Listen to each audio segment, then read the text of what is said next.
Hello toppers. तो routine के हिसाब से लेसन 7 का ये फार्मूला लेक्चर है जिसको सूत्र कहते हैं। देखिए, मेरा मानना है कि एनसीईआरटी का और बिहार बोर्ड में 100 मार्क्स लाना है। ठीक है, तो 100 मार्क्स लाना है तो सूत्र बहुत जरूरी इंपॉर्टेंट है। और ये बनाते बनाते सूत्र याद होता ही नहीं, मैं बस रिवीजन के लिए आपको यहाँ पे सूत्र लिखवा रहा हूँ। लेकिन जो जो इम्प्लीमेंट होगा सबसे पहले वीडियो शुरू होने से पहले ये सूत्र पूरा लिख लीजिए लो। ठीक है, तो इस फार्मूला में एक सूत्र रखेगा। पहले बता दूं कि पहला सूत्र में जैसे मान लीजिए P का x और y है, इसको x1 मान लीजिए, ये मान लीजिए, और Q x2 है और y2 है। इसके मतलब होता है ये पहला है, पहला पद का x1 है, ये दूसरा पहला पद का y1 है, ये दूसरा पद का x2 है और ये दूसरा पद का y2 है। तो इसके बीच की दूरी, जैसे मान लीजिए कि एक रेखा है, एक यहाँ है, एक यहाँ है, तो ये P है और ये Q है। इन लोगों के बीच की दूरी कितनी होगी? तो PQ की दूरी तो दूरी का एक सूत्र होता है जिसमें निर्देशांक ज्योमेट्री में आता है। इसका सूत्र होता है, डायरेक्ट सूत्र याद करिए। ठीक है, तो इसको कहा जाता है रूट अंडर x2 मतलब याद करने के तरीका में बताने की कोशिश कर रहा हूँ। इसमें से घटा दीजिए x2 माइनस x1। ठीक है, आई स्क्वायर कर देना है, प्लस y2 माइनस y1 कर देना है। ठीक है, आगे लिख लेने दीजिए, उसके बाद अपना बोलिएगा, नहीं तो फिर दिमाग में नहीं घुस पाएगा। ठीक है, ये हो गया। क्या है सूत्र? अब सूत्र एक बार मैं पूरा सूत्र लिख लेता हूँ, उसके बाद आपको याद ऐसा करा दूंगा कि इंशाल्लाह भुलाएगा नहीं। ठीक है, अब एक और सूत्र होता है कि दूसरा नंबर, तो इसी रेखा को मतलब एगो क्या नाम है, ए मान लीजिए, ए जिसका जिसका एक्स और वाई है, ये क्या है, x1 है और y1 है, ये क्या है, x2 है और y2 है, यहाँ पे भी दिया गया है।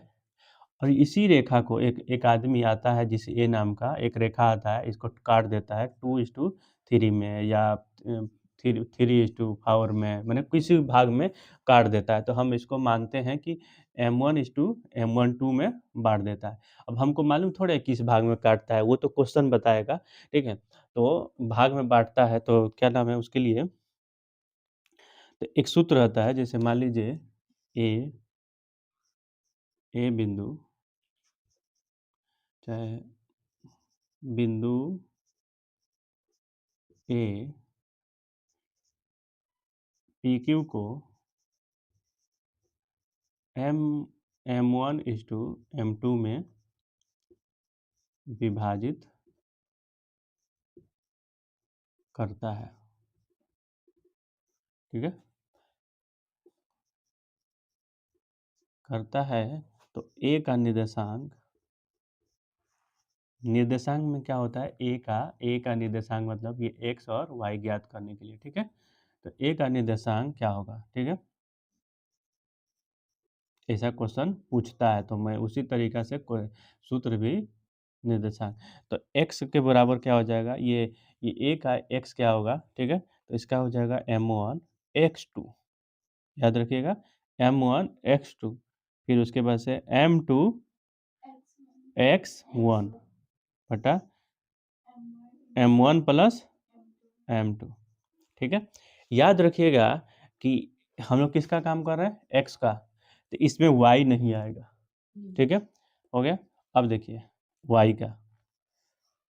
y का आगे लिख लेता हूँ, उसके बाद समझाऊंगा। M1 और y2 ये दोनों के बीच में गुना होता है, तो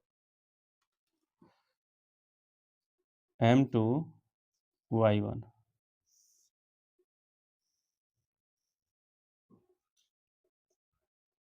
M2, ठीक है। अब देखिए ये y वाला है, देखिए ये y है, इसमें सिर्फ y है ना, इसमें x नहीं है, तो ये दोनों सूत्र हो गया। ये p और x किसका है, a का निर्देशांक है जो विभाजित किया है। ठीक है, अब एक और सूत्र याद करते हैं। ठीक है, तीसरा नंबर का, इसमें CI चाहिए, दिया वो a x1 y1, B x2 y2 और सी x3 y3 हो तो ठीक है। तो त्रिभुज का क्षेत्रफल ज्ञात करना है, क्षेत्रफल, ठीक है, त्रिभुज का क्षेत्रफल। तो इसका सूत्र होता है, याद रखिएगा, ये सूत्र बहुत ज़्यादा जरूरी है। तो ठीक है, त्रिभुज ए बी सी का क्षेत्रफल, ठीक है, इसका सूत्र क्या होगा, 1/2 ब्रैकेट, याद रखिएगा, x1, ठीक है, x1 ले लिए। तो अब x1 ले लिए तो इसके बाद में आएगा y, तो y आएगा तो बट एक्स वाई नहीं आएगा, तो क्या हो जाएगा, 2 हो जाएगा और 3 हो जाएगा। फिर प्लस x2, मैं सूत्र के बाद याद कैसे करना है मैं बताना चाह रहा हूँ। तो x3 minus x1 plus x3 के बाद क्या हो जाएगा, x3 के बाद y1 माइनस y2, ठीक है, यही सूत्र होता है, यही मेन इंपॉर्टेंट है। एक और सूत्र आएगा जिसको मध्य बिंदु में काटती है, एक रेखा है, एक रेखा है जो बीचे बीच काटती है, माने एक भाग और एक भाग, माने बराबर भागों में काटती है, बराबर या मध्य, मध्य बिंदु काटती है, काटती है। तो सूत्र होता है x का x1/x2/2, और y ज्ञात करने के लिए होता है y1 प्लस y2/2। अब सूत्र कहाँ यूज होगा मैं आपको हर जगह अच्छे से बताऊंगा। सबसे पहले इसको याद करने का तरीका थोड़ा बता देते हैं, ठीक है। अब सुनिए कैसे याद करना है। सबसे पहले दूरी सूत्र क्या होता है, root under x2 minus x1, सिर्फ x का रिलेशन है, x2 माइनस x1 का whole square plus y2 minus y1 का होल स्क्वायर, ठीक है। बिंदु A को PQ के M1 में विभाजित करती है, तो x ज्ञात करने के लिए M1, देखिए x ज्ञात करने के लिए सिर्फ x का यूज होगा। M1 पहले M1 ले लेना है, फिर x2 प्लस M2 और x1, M1 प्लस M2, नीचे दोनों को जोड़ देना है, M1 और सिर्फ M1 और M2 को। फिर y ज्ञात करने के लिए M1 x2 plus M2 x1 M1 plus M2, फिर उसके बाद से x a x y plus b x2, मैंने ये a का b का c का, ये शीर्षक है मैंने, ठीक है।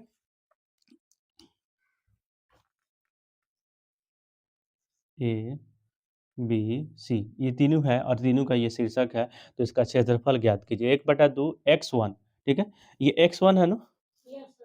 तो इसमें x1 में तो y1 नहीं लेना है, याद रखिएगा, या वहाँ पे बीच में y1 नहीं होना चाहिए। क्या होगा, x का रिलेशन छोड़ के जैसे ये वाला सूत्र चल रहा है, पहले x1 चल रहा है, तो ये और ये लेना होगा, तो x2 minus x3, y2 minus y3, फिर प्लस x2, अब 2 आ गया तो इसमें देखिएगा 2 नहीं हुआ तो 2 नहीं लेना है, तो x2 minus y3 minus y1, फिर plus x3 y1 minus y2, यही सूत्र होता है। और सबसे ज़्यादा अभी जो मैं इसके बाद लेक्चर बनाने वाला हूँ, लेक्चर जो बन रहेगा देखिएगा यही सूत्र लगेगा। और अगर आप ये नहीं पढ़े हैं तो प्लीज़ मैं ये कहूँगा कि रिवीजन कर लीजिए, अगर पढ़ लिए हैं तो एक बार ज़रूर पढ़िए, क्योंकि ये रिवीजन हो जाएगा और इसी का एमसीक्यू ज़रूर आएगा, हर टॉपिक वाइज का एमसीक्यू। और बहुत जल्द मैं क्वेश्चन लाने वाला हूँ किसका, जो एमसीक्यू का जो क्वेश्चन होगा, जो वीवीआई क्वेश्चन है और ईयरली पीवाईक्यू में क्वेश्चन सोल्व करने वाला हूँ 1 से 100 तक, और उसके बाद से फिर सब्जेक्टिव भी सोल्व होगा। तो बस इसी में बने रहिए और टेलीग्राम ज्वाइन कर लीजिए, और जो भी प्लेलिस्ट में है उसके बाद से वो देखिए, फिर उसके बाद से टेलीग्राम पे नोट्स मिलते रहता है। और बहुत जल्द आप लोग को मॉक टेस्ट भी होगी, लाइव लाइव आकर उसमें आपको ध्यान रखना होगा। और जो भी जुड़ रहे हैं तो प्लीज़ कमेंट करके बताइए कि हम रेडी हैं, मैं गाइड करने के लिए आपके लिए रेडी हूँ। Thank you so much.